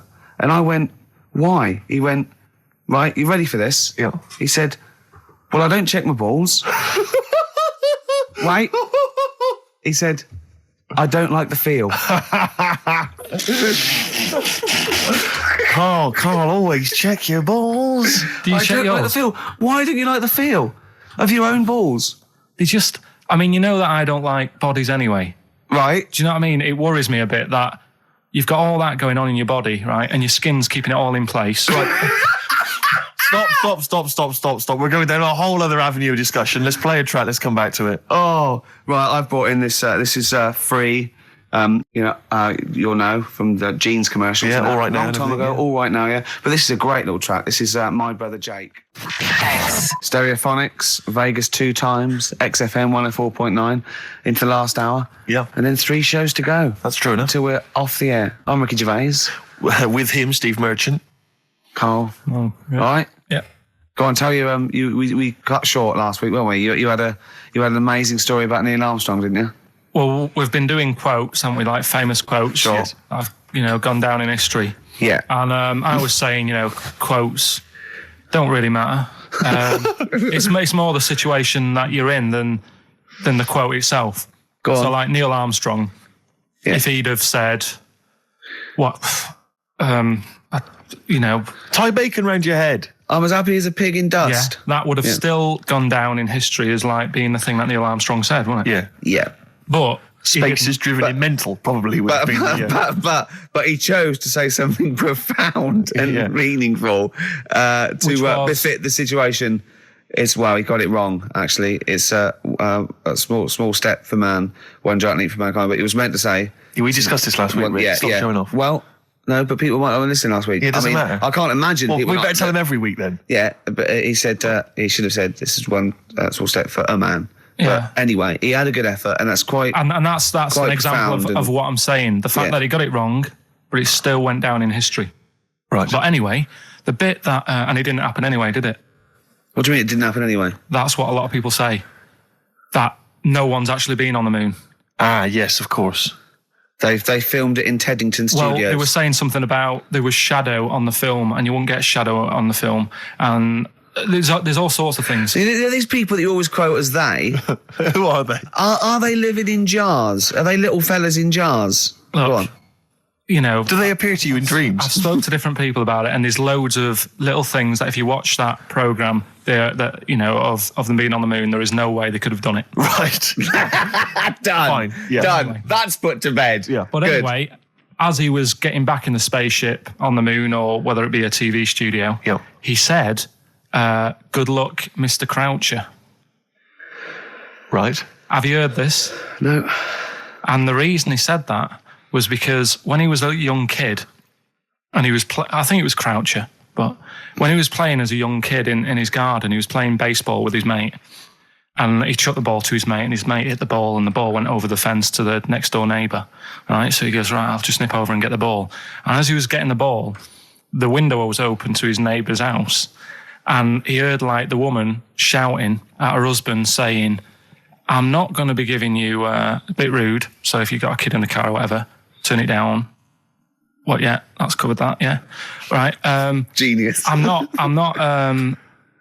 no matter how many times you ask me, I'm not going to be giving you oral sex. The day I do that, man would have walked on the moon. Right. Yeah. He grows up, he gets on the moon, and he remembers all that story, and as he gets back in the spaceship, he says, "Good luck, Mr. Croucher." Now, do you know, I have to say, I've heard that story before, but when I heard it, the woman said, the day I give you a blowjob is the day the boy next door walks on the moon, which makes it all the more profane Impossible. and enjoyable. Yeah, and unlikely. Yeah. But yeah, no, I've heard the same story, Carl. Yeah. Look how pleased he is. I love that. Right, so not only have you remembered that anecdote, which may or may not be true, but of course you've also proven The that... day I give you a blowjob, that kid in the garden's probably going to walk on the moon and say something about giant leaps. Exactly. But, yeah, you must have heard the thing that it never actually happened. Yes, we've all heard Yeah. it. We've all dismissed it as nonsense. And moved on. Yeah. Yeah. And got on with our lives. Right, Carl. What? Should we do White Van Man? Oh, you didn't prepare me for that. We better play a track and then I'll Okay. I'll fish out the newspaper and stuff. This is a good little bootleg track here from Meats and Poultry here. They've mixed A with Outcast. Right. Chorus is great. Is it highly illegal? It is. So people shouldn't rush to their tape machines now and press play Okay, and so record? whatever you do, don't record this now if you're recording it. Hold on, don't say anything. Well, that bootleg's going under the name of Nothing, Miss Jackson, I think, by Meats and Poultry. So there you go. I do love these bootleg things because they're so pointless, but they're so enjoyable. Yeah, it's great. It's fun to do. Yeah, exactly. they're really good they're fun. great. But not as much fun as White Van, Carl. White Van Carl, absolutely. Do you want to explain the premise? Well, we take the son asks someone else and asks Carl. It's as simple as that. That's The it. son have just taken a normal person. We flipped it. We're going to ask Carl the same questions about the week's news. Yeah, just basically your opinions, Carl, as ever. What do you make of, well, obviously the big news, David Beckham's broken foot? Is this a big concern for you? No, I mean, he's sad. You know, he's sadder for him more than anyone because, you know, to like be in the World Cup is like the main thing for him, isn't it? Yeah. But he's still a young lad, and I don't think he'll give up. I reckon he'll still turn up. He'll be all right, and yeah, Yeah, good luck to the lad. You know I like David, I'm not going to slag him off. Voice words. He says that like he knows him, like he's popping round for drinks later. Yeah, like we tried to stitch you up. Go on. But obviously yesterday, was it yesterday? I think maybe Thursday. The Sun printed a big picture of David's foot and encouraged everyone to touch it at midday, because hoping that this would somehow, if we all thought and prayed together, somehow that would help his foot heal. Do you believe in that? No. Any belief in that? No, you're going down the old like Yora Geller route, aren't you? Sure. I know, it's stupid. Yeah. I'm sure. I mean, it's nice effort and everything. It sort of cheers everyone up. Hold on, you believe in ghosts and warlocks and licking toads? Why is that any more stupid than all those things? It's not going to work, is it? All right, fine. It's rubbish. Okay. What about this then? There's apparently now available £1.5 million apartments available on an exclusive ship which sails around the world. Yeah, it's like what do you make of that? It's a huge thing, and you live on it, and it's. I mean, in theory, how big is it? It's mental. Do you know it's like huge a town centre. Do you know how like people said that the Titanic was the biggest ship? Was that only then? They've got bigger ones now, haven't they? Yeah, a lot bigger. Oil tankers are much bigger, and. Yeah. No, but actual liners are big. Yeah. It was the biggest then. Yeah. Because my mum told me that there was one that was that big that it had like rough areas on it.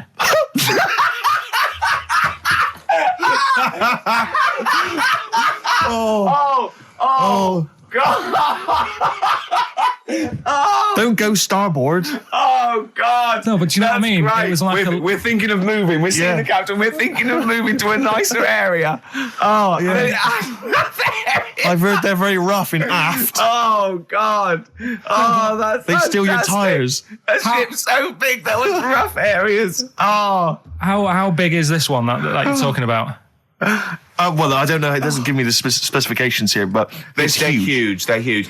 In theory, I mean, it's that thing with it's obviously marketing, but they're going to solve the overpopulation crisis, where soon we'll all just be floating around the sea. Yeah, I can see that, because I mean, think about it, right? I've been talking to Ricky about it. I was hoping to buy somewhere in London, but there is no way in this world that I can afford it, right? And you look at all the wasted space, like with the Thames. All it's doing is like collecting crisp packets and stuff and Coke cans, and people have to clean it up. Whereas if you got a load of boats on there, problem solved. Yeah. Would you live on a boat? Problem solved. What's his name did it, didn't he? What's that programme? Is it Bergerac? Noah. Oh, Bergerac? There was one where he lived on a boat. I think it's quite... That was a shoestring. Yeah, I'd give it a go anyway. Noah. I'd like to see you living in the air, maybe in a giant hot air balloon. Yeah, all right. But... no, the boat thing, because it is going to get bad as well, isn't it? They're saying that the water's melting or whatever. The water's melting, The ice is melting. Yeah. And there's going to be more water and less land. So in Yeah. the future, it's probably going to be the way we're going to be living, isn't it? Have you seen that film Waterworld? Nah, I don't fancy it. Because that sort of predicts that, yeah. What, are they saying that the ice thing's going to melt? Yeah. But at the same time, I was thinking about this a couple of weeks ago. If you get, I think I read that like a big chunk of ice fell off one of the ice, what do you call them? Caps. Ice caps. Something like that. I think they said it's the size of the Empire State Building or something. Right. It snapped off and went into the water, and it's melted. And they said, oh, it's bad news, that something that size is melting. But the way I look at it, if something that size falls into the water, it's like a big ice cube, and it's going to freeze it up again. Are you with me? Not really, Carl. Go on. Right, you get a giant ice cube, the size of the Empire State Building, stick it in the water, it's going to make it's going to stick back on again, isn't it? Well, no, only if it freezes up again. Yeah, well, it will freeze up. The water's going to get cold again because you've just put a giant ice cube in the water. So when you put an ice cube in a drink, the drink doesn't freeze, does it? No, the because ice melts. If you put one the size of an Empire State Building in your glass of Jack Daniels, it's going to make it freezing. It's not going in a glass of Jack Daniels, it's going in the ocean. I know, but I'm using my fables. Imagine the world. Use your brain instead. Imagine the world. Imagine the sea, like the Arctic or whatever, as a glass of Jack Daniels. Okay. A big ice cube falls into it. Yeah. It freezes. It melts back on again. So we're all right. I don't know why everyone's worrying. Thank God for that. I was getting panicked. Oh, fine. Do you understand what I'm saying? Yeah, no, you're right. Yeah, that will happen. Should we play some more music and then come back to one? This is better than ever. This is dynamite this week. The Shining, on XFM 104.9. We're doing White van, Karl. Got another one there? Well, it's just your thoughts really on the Queen Mum's very British send-off that she was given this week. Yeah. What do you make of all those people queuing up to see her? Did you think that was incredible? Right. Well, what we said last week, there was I don't quite understand why there was so many people there who were like getting really upset. Do you know what I mean? Really upset, crying and stuff. And you can lose someone who's like related to you, and you don't cry like that. You sort of sit there and you think back to what you did with them and stuff, and then that's it. But the queue thing, wasn't it like miles long and stuff? Yeah. It was, yeah. Right. I was sat watching this with Sue. 12 hours queuing. Yeah. It never got to 12 hours. It did, but that was the estimated time. No, but how long is a queue when they're just like, walking along? Think how far you can sort of like, stagger in 12 hours. Incredible. It's been ridiculous. Yeah. But again, if they want to do that, it's their time and that, isn't it? And it was at the weekend, so they could have, it's not as if they got out of work to do it. No. You know what I mean? They used their own time, so good on them. But I thought, right, what they could have done, remember when I studied Che Guevara? Yep. Yeah. Right? And don't be offended by this, it was just an idea, because they did it with Che Guevara. Remember when they cut him up? Yes, they cut him up, yeah. What was the reason for cutting him up? Well, they cut up Che in order to try and... you told us that they were going to send bits of his body to Fidel Castro and various other people, wasn't that right? As a warning, wasn't it, though, to all to people, like, one to... Yeah, my understanding was that they cut him up in order to... so they could bury him in different places, so that there'd be one shrine. There'd be not one place that you could go to in order to sort of make it into a martyr. A little bit like that. I've like I can vaguely see where this is going. 6 queues, and it's like, number 1, you can, go and pay respect to her head, or whatever. Oh, God. No, but I just was thinking the way of speeding it up. I'm not having a go, because they haven't done it, so it doesn't matter. But they did it with Che Guevara. Yeah. Everybody would have felt like they've got close to her, and it would have speeded it up. No, I mean, but I can understand... Can I just say that genuinely, Karl is not being disrespectful here. This is his best idea to cut down the queues. So don't phone in. He's not suggesting we should have done this. He genuinely is. But I mean, he's not doing it to be nasty or wacky or he thinks this is a good idea. So can I just throw a thought at you? Che Guevara, who was like a powerful man, he did a lot for the world and what have you. Yeah. And have you heard that? I feel slightly responsible for this, because have you heard of the quote, a little knowledge is a dangerous thing? Yeah. Okay. Steve, next one? No, just a very quick question. I can understand those that have queued for 12 hours to see the head. I'd be a little bit annoyed if I got there to find a toe. I'll tell you what, though. I'll tell you what they could do without chopping her up. They could put about 9 queues. Each could see each hip she had. That's true enough. Because she's had about 9 of them. Yeah. So it'd just be, if you want to see the whole body, it's a 12-hour queue. If you just want to see a couple of the hips. Here's another suggestion for you, I just thought, right? What? Instead of everyone queuing to see her, why not put her on a trolley and wheel her past everyone else? Running. So you could have some students on Rag Week. They can combine it, like when they're always pushing a bed. They could just run it along the queue. No, that'd be fantastic. That'd be disrespectful. Right, as opposed to the chopping up. So sure. Right. But just an idea. Just I apologise now if anyone's offended. Anyone offended, I'm sorry. But Yeah. Okay, finally, this is more frothy. Liz Hurley lying low, apparently, at Elton John's house to try and avoid the press now that she's had a child. That's a good place to go to avoid the press. Exactly. Yeah, Elton John's house. Everyone seems to be friends with Elton John, don't they? Every celebrity's When friends they with... pop into Elton John's house, what is he running some sort But of... it was like when Robbie Williams was a drunkard and a drug addict, he went to Elton John's. Yeah, and who's the other fella that went there as well? Was someone to recuperate and shoulder to cry on? Is he giving out false passports? I don't know if people have seen his history. He's not the man of, I mean, I know he's cleaned himself up now, but, maybe that's it. Maybe he's got this kind of insight into how to deal with celebrity. Yeah. What do you think? I think it's just genuine mates with him. I think he's just like a friendly bloke. I think she's been doing too much lying low in the first place. That's part of the problem, isn't it? High five, Karl. That was a genuine joke from Karl there. And he's so proud of himself. Look at his little face. Too much lying low. That was my but I van, agree Karl. with you. Why can't she just go around to her mum and dad's or something rather than Elton John where everyone's looking? Yeah. Yeah. That's the point, isn't it? Yeah. So that was good, yeah. Very good, yeah. Right, what music we got? We got... The Flaming Lips. Flaming Lips, excellent. There's the classic Race for the Prize. Should have been a big hit, never was, sadly. The Flaming Lips and Race for the Prize. Just playing that, Rick, for everyone who emails us saying. We get a lot of emails every week, but we obviously don't really respond to them because we're very lazy people. But we obviously appreciate it. And I play that particularly for Claire, who's emailed in saying her friend Sarah Prosser would like some Beatles. We're not going to play the Beatles this week, but Sarah apparently loves us more than words can express.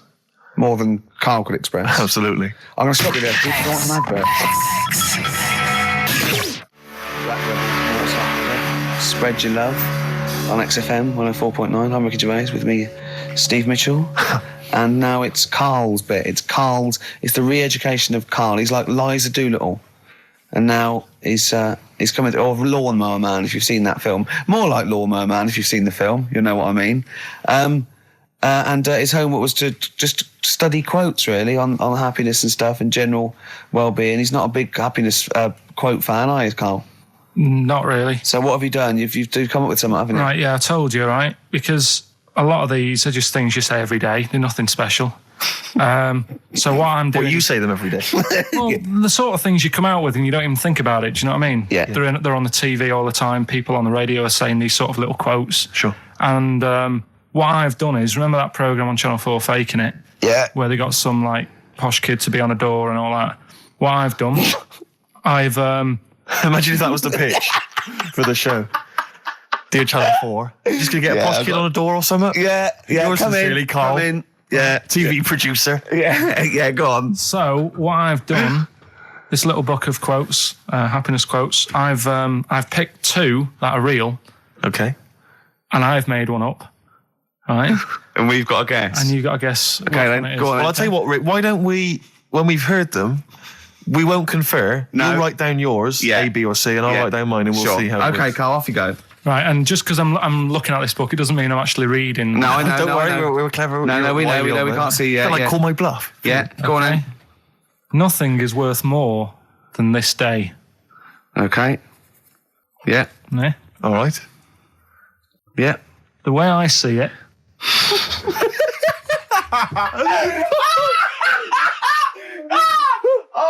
Oh God, my head's gonna burst. No, hang on. My head's gonna burst. No, Hang on. this might not be Carl's. It might not be. How do you know I haven't tweaked them a little bit? Yeah, good Okay, point. fair Good enough. point. No, good point. The way I see it, if you want the rainbow, you got to put up with the rain. Yeah, okay. All right? All right, yeah. Okay, hang on. It's not here. Come on. Cat food.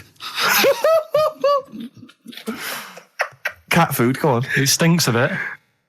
But if you don't put up with the smell, the little kitten will die.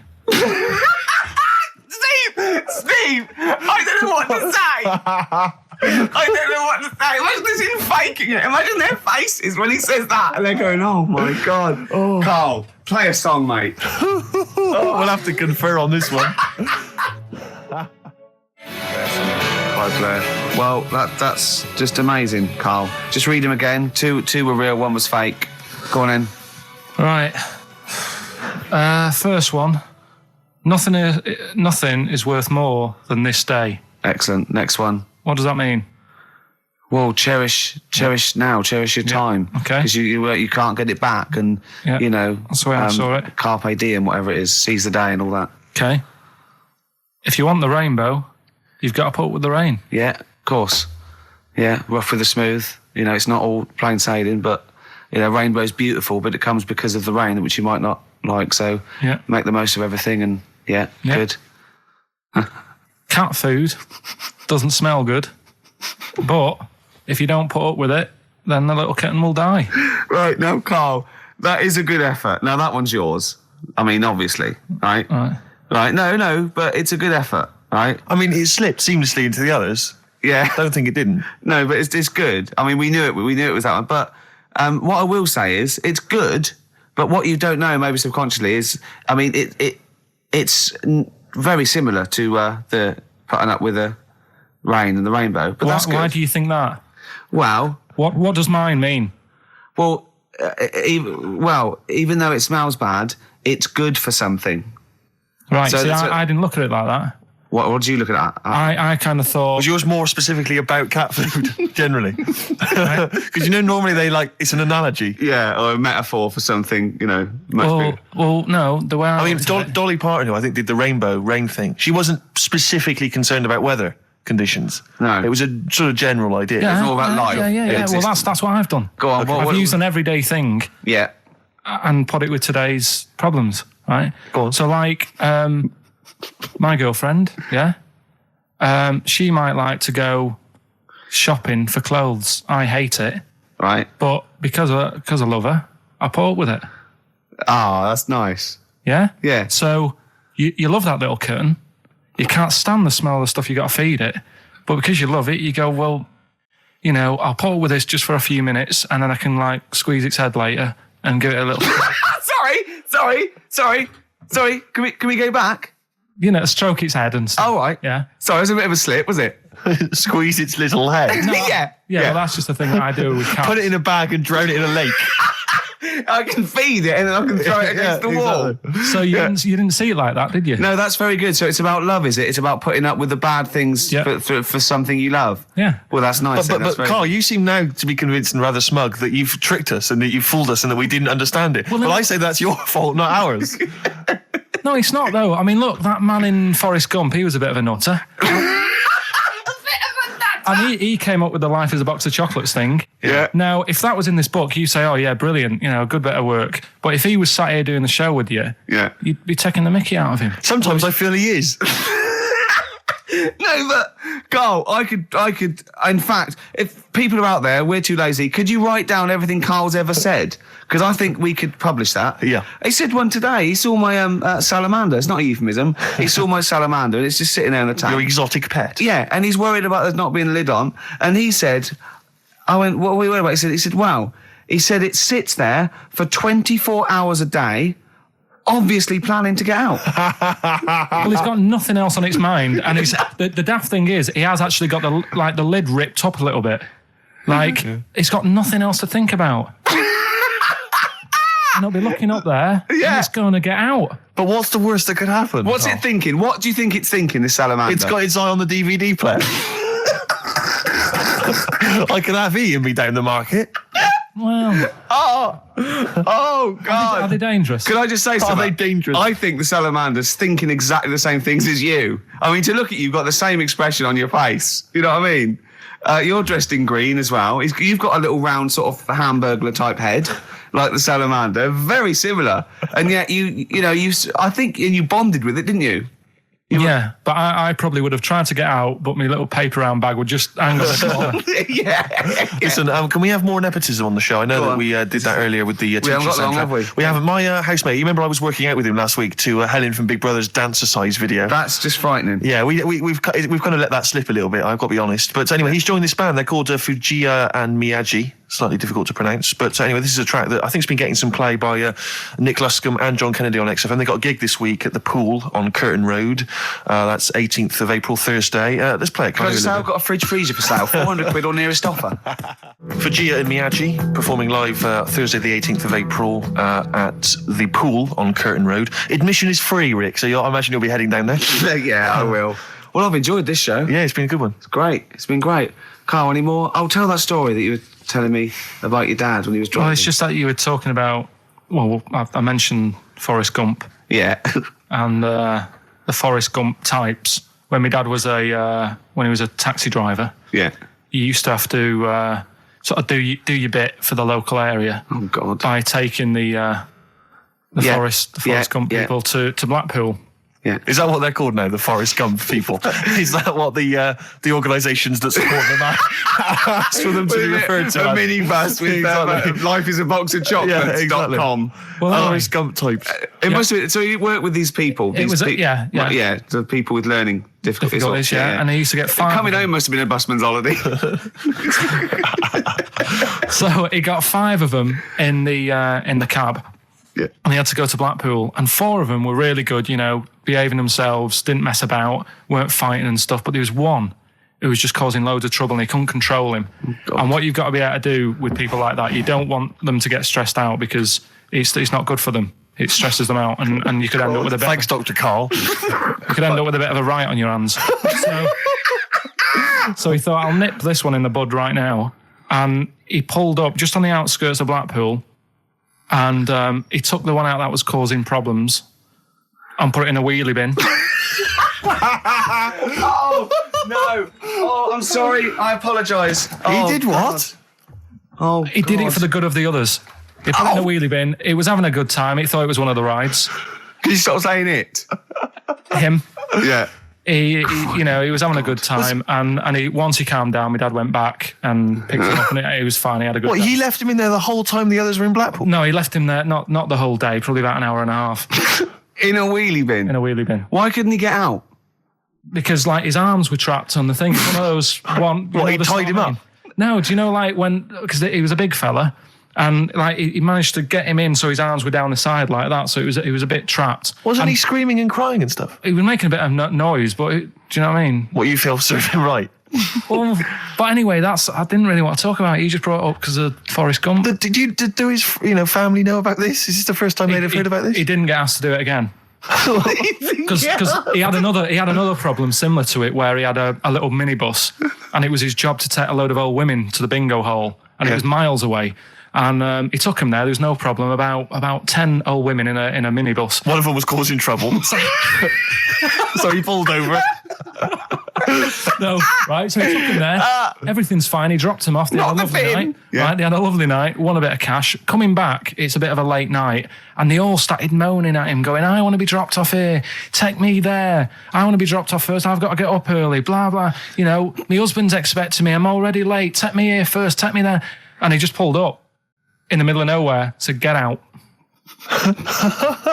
And he made them get out, and they all called for taxis. They charged that company who was meant to be taking him home in the minibus, and he got the sack. But a similar sort of story. You can't be dealing with it when people don't sort of just calm down and, like, solve the situation. Yeah. They're just all like, "I want to be dropped off first. Take me here first." Yeah. So he acts like a madman. Good. Oh, that was right, we've got a crack on, haven't we? Really, we got says so much. Yeah. Yes. Nick Drake, a song for the ladies this week from the album Brighter Later, At the Time of a City Clock. That's Goodbye. it. Yeah, Goodbye. See you next time. Bye.